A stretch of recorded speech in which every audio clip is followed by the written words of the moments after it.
bestowed thee upon me. From this hour thou art my son and my only son, for that in all my life I have never been blessed with issue. Thereupon they embraced, and joyed with exceeding great joy. And reaching the palace, the prince who had been spellbound informed his lords and his grandees that he was about to visit the holy places as a pilgrim, and bade them get ready all things necessary for the occasion. The preparations lasted 10 days, after which he set out with the Sultan, whose heart burned in yearning for his city whence he had been absent a whole 12-month.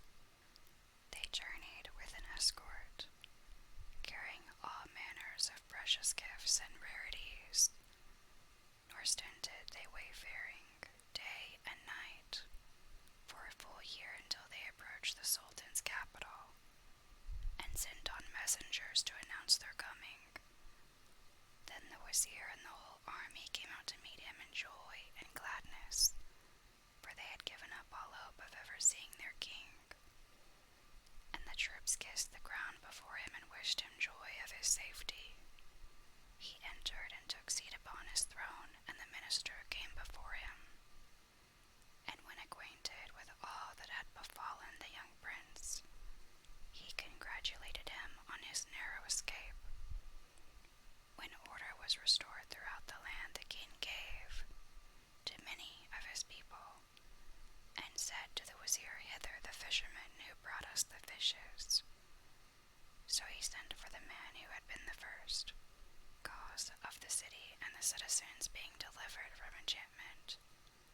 And when he came into the presence, the Sultan bestowed upon him a dress of honor, and questioned him of his condition and whether he had children. The fisherman gave him to know that he had 2 daughters and a son. So the king sent for them, and taking one daughter to wife, gave the other to the young prince, and made the son his head treasurer.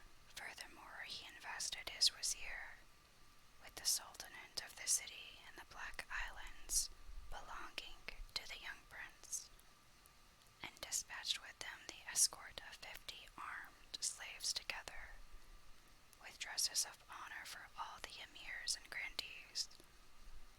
The Wazir kissed hands and fared forth on his way, while the Sultan and the prince abode at home in all the solace and the delight of life.